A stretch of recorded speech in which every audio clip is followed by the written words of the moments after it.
যখন করে কোনো তরকারি নিয়ে শুধুমাত্র ডাল থাকবে অবশ্যই এই রেসিপি ট্রাই করবেন। মাছ থাকুক বা নাই থাকুক কোনো সমস্যা নেই। হ্যালো ভিউয়ার্স, আসসালামু আলাইকুম। আজকের রেসিপিতে চানার ডাল দিয়ে মাছ রান্না করে আপনাদের সামনে উপস্থাপন করলাম। এই চানার ডাল আপনারা এমনিতেও রান্না করে খেতে পারবেন, আবার সাতকরা বা মাছ দিয়ে রান্না করতে পারবেন, মাংস দিয়েও অসাধারণ লাগে। প্রথমে একটি হাঁড়িতে তেল গরম হতে দিলাম, তারপর আস্ত কয়েকটা রসুন দিলাম। রসুনটা আমার পরে দেওয়া উচিত ছিল, কিন্তু আমি আগে দিয়ে দিছি, এতে কোনো সমস্যা নেই। তারপর কুচি করে কেটে রাখা পেঁয়াজ আমি দিয়ে দিলাম। ভালো করে নাড়াচাড়া করতেছি, পেঁয়াজ যাতে একটু লাল হয়ে যায় বা মজে যায়। একটু লাল হয়ে যাওয়ার পর আমি এখানে পরিমাণ মতো লবণ দিলাম, প্রায় 1 চামচের মতো।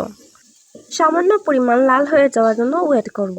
তারপর পরিমাণ মতো ব্লেন্ড করে রাখা রসুন আমি দিয়ে দেব, আর দিয়ে দিলাম ব্লেন্ড করা আদা। আদা মাছের তরকারির মধ্যে এত বেশি ভালো লাগে না, কিন্তু স্বাদের জন্য আমি একটু দিলাম আর কি। আদা আর রসুন দেওয়ার পর জানেনই তো সবাই, একটু ডেকের মধ্যে বা হাঁড়ির মধ্যে লেগে যায়, এজন্য আমি ভালো করে নাড়াচাড়া করতেছি। তারপর 4টা তেজপাতা দিলাম। তেজপাতাগুলো আমাদের কাছেরই ছিল। বর্তমানে বাজারে প্রায় 1 প্যাকেট ছোট্ট তেজপাতার দাম হলো গিয়ে 10 থেকে 20 টাকা। তো পেঁয়াজ কষার মধ্যে সামান্য পরিমাণ পানি দিলাম। এখন দিয়ে দিব গুঁড়া মশলাগুলো। দিলাম হলুদ আধা চামচ, আর মরিচ দিলাম প্রায় 1.5 চামচের মতো। এই ডালটিতে একটু ঝাল ঝাল খেতে ভালো লাগে, জানি না আপনাদের কাছে কেমন লাগে। তারপর এখন শুকনো মশলাগুলো ভালোভাবে নাড়াচাড়া করব, যাতে ডিগের মধ্যে আর লেগে না যায়। এরপর কিছু একটু নাড়াচাড়া করে পানি দিয়ে দেব। বেশ, এখন মশলা কষতে থাকুক। আমি ডালগুলো ভালো করে ধুয়ে নিলাম।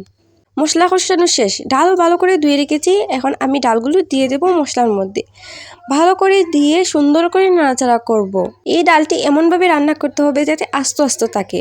খুব বেশি গলে গেলে কিন্তু সেটার মজা লাগবে না। আর আস্তে আস্তে থাকলে কিন্তু দেখতে যেমন সুন্দর হয়, খেতেও তেমন খুব বেশি সুস্বাদু হয়। এখন মশলার সাথে ডালগুলো ভালোভাবে নাড়াচাড়া করব। দেখতেই খুব সুন্দর লাগতেছে, আর খেতে না জানি কত বেশি মজা হবে। এখনও তো পুরোপুরি রান্নাই হয়নি। এভাবেই শুকনো শুকনো একটু রান্না হবে। আমি কিছুক্ষণ ডেকে রাখবো, আবার কিছুক্ষণ পরপর নাড়াচাড়া করে দেব, যাতে জ্বলে না যায়।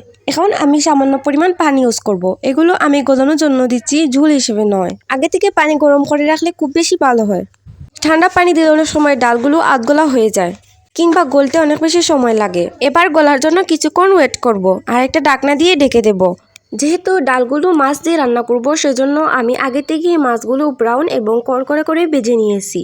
এখন দেখবো ডালগুলো ঠিকমতো গলেছে কিনা। দেখি প্রায় 80% রান্না এখানেই হয়ে গেছে। আমি 2টা টমেটো ছোটো ছোটো করে কেটে দিয়েছি, আর 4-5টা আস্ত কাঁচামরিচ দিয়েছি। দেন আমি ঝোল দিয়ে দেবো। আর এখানে আমি গরম পানি ইউজ করেছি। আর গরম পানি ইউজ করা যে বাধ্যতামূলক এটা নয়, ঠান্ডা পানিও ইউজ করতে পারবেন। একটু নাড়াচাড়া করে দিলাম। দেন আমি কয়েকটি মশলা ইউজ করব, 5 ফোড়নের গুঁড়া, জিরার গুঁড়া আর মুরগির মশলা। খুব সুন্দর একটা কালার এসেছে বর্তমানেই। আর দুঃখিত আপনাদের সবাইকে, কারণ আমার ক্যামেরা খুব বেশি ভালো ভিডিও আসতেছিল না। আমি মাটি চুলায় রান্না করতেছিলাম, সেজন্য খুব বেশি ধোঁয়া হচ্ছিল। আর আমার কোনো ভিডিও করার মেনও নেই, নিজে হাতেই ভিডিও করে সেটাকে আপলোড দিই। এখন একটু উতরানো বা বয়েল আসলেই আমি সেখানে আগে থেকে বেজে রাখা মাছগুলো দিয়ে দেব। বাকি 20% রান্না মাছগুলো ধোয়ার পরই হবে। তারপর একটি ঢাকনা দিয়ে প্রায় 5-6 মিনিটের মতো আমি ঢেকে দেব। বেশ, তরকারিগুলো অলরেডি হয়ে গেল। ঢাকনাটা সরিয়ে আমি উপর থেকে ধনিয়া পাতা ছিটিয়ে দেব।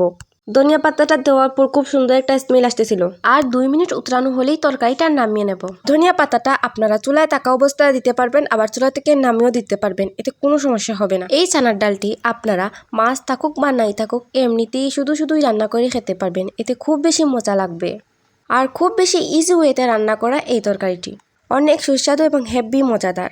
মাঝে মাঝে আমরা কমলার বাকল অথবা সাতকরা দিয়ে রান্না করে থাকি। যখন করে কোনো তরকারি নিয়ে শুধুমাত্র ডাল থাকবে অবশ্যই এই রেসিপি ট্রাই করবেন। মাছ থাকুক বা নাই থাকুক কোনো সমস্যা নেই, ইনশাল্লাহ খুব বেশি মজা লাগবে। আর অবশ্যই কমেন্ট করে জানাবেন কেমন।